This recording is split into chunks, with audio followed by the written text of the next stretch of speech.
When I thought about rote teaching and those words, I was thinking about what I now call accidental rote teaching, which is where students are supposed to be reading, but the teacher plays the piece for them a bunch of times and they just kind of cheat. I mean, they use their ears, which is not cheating at all. It's just another way to learn the piece. But that's what would have come to mind for me when I thought about rote teaching. However, I now know it's a totally different story. So when we talk about rote teaching, what we really mean is teaching intentionally by rote, meaning by teacher demonstration and student imitation. But we do it on purpose, not just as an incidental, not by mistake.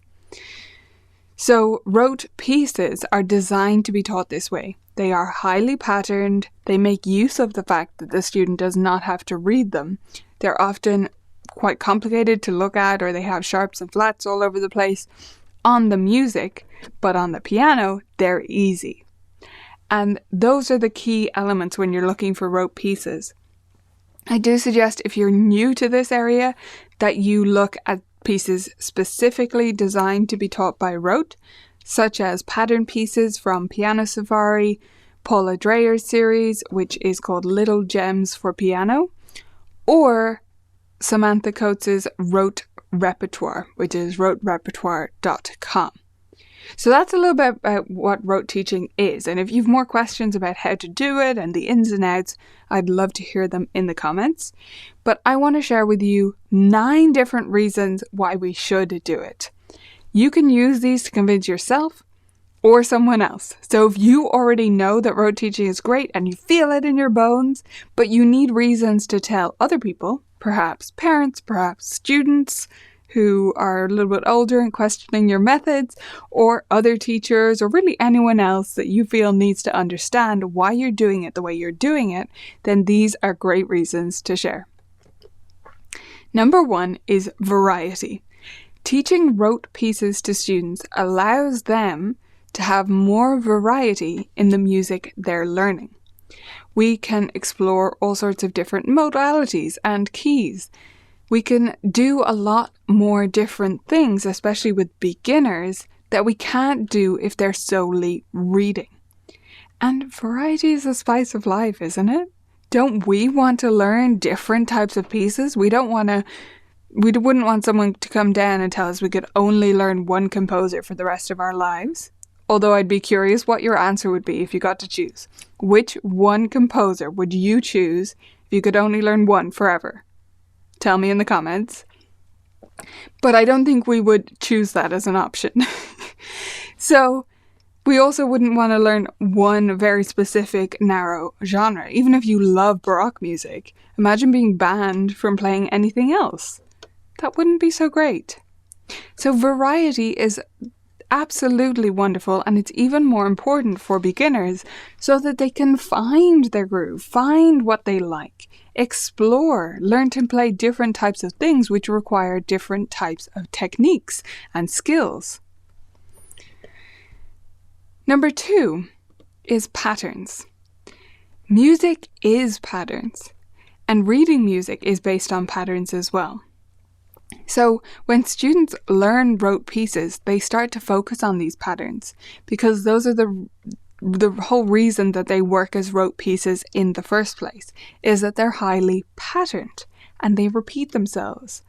My students who have learned a lot of rote pieces are much quicker to pick up on repeated parts in their music, sequences, chordal patterns, lots of different patterns, whether it's written or listening music.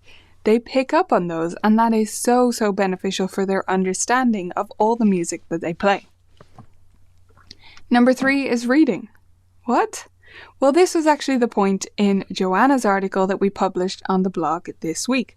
So you can look at colourfulkeys.ie/blog if you want to read more about that.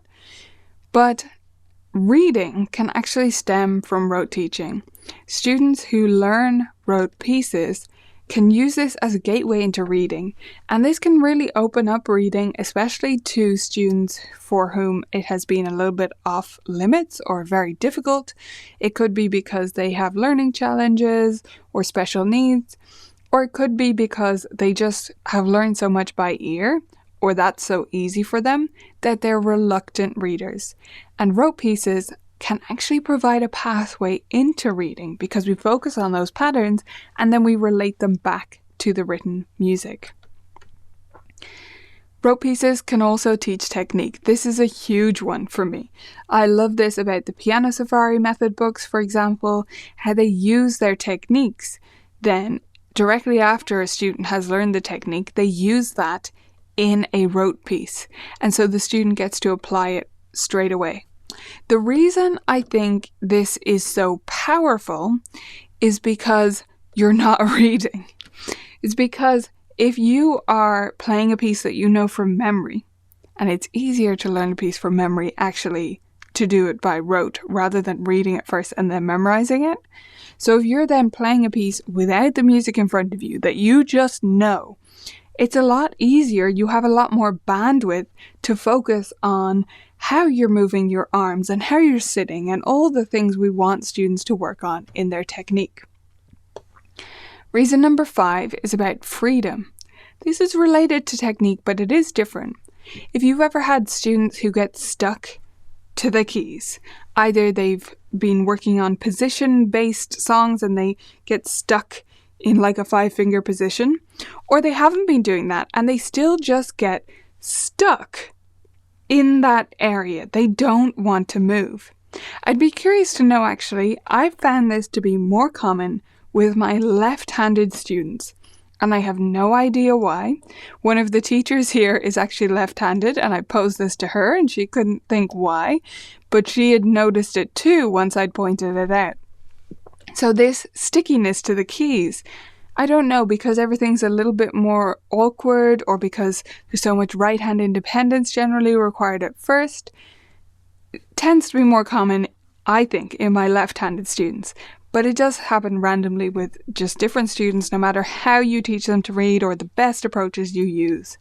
So when you teach things by rote, you're getting these students to feel more freedom across the keys. This is one of the main reasons why I would bring rote teaching into lessons with students who were kind of beyond the beginning stages and maybe had never even done things by rote in their beginning. I would bring in these rote pieces to loosen them up and find that freedom across the keys.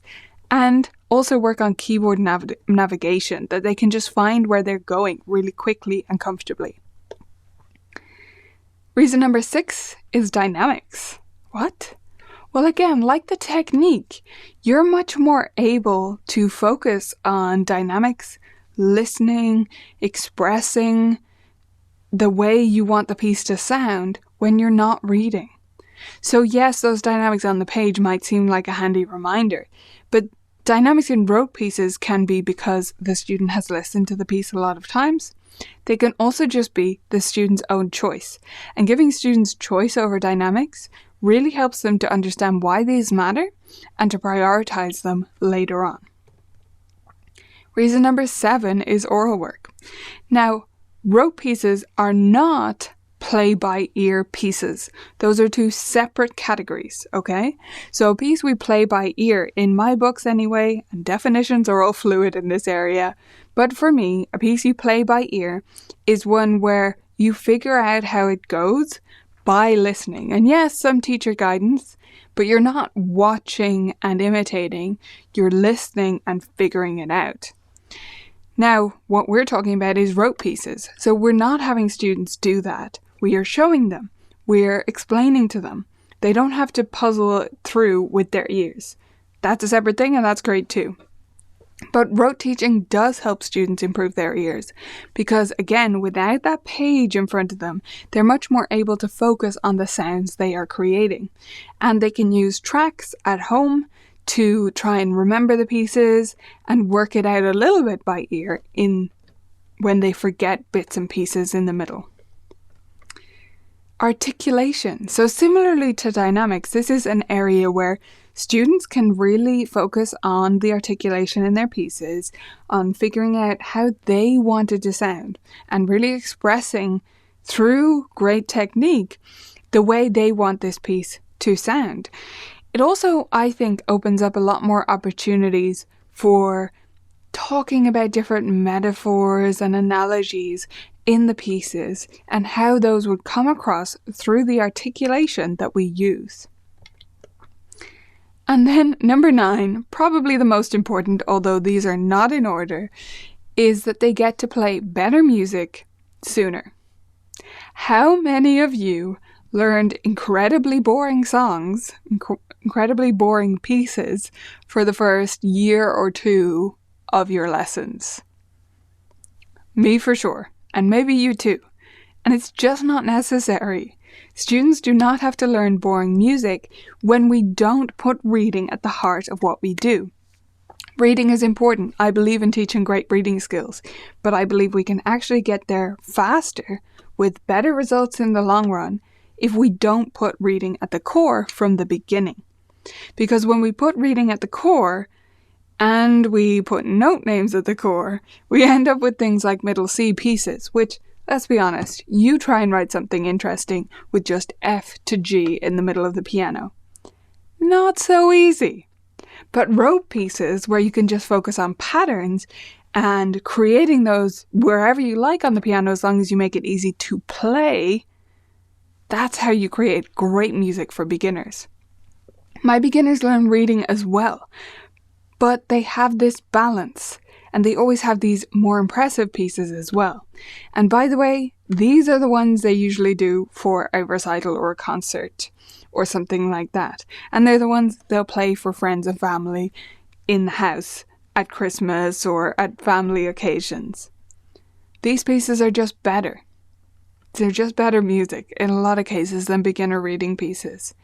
And so if you let students learn both in the beginning, you don't deprioritize reading, but the two gradually come together to make this great, well-rounded musician after the first few years. So those are my 9 reasons why I love teaching by rote, but I would love to hear yours and to hear your questions about rote teaching. So make sure to add those into the comments.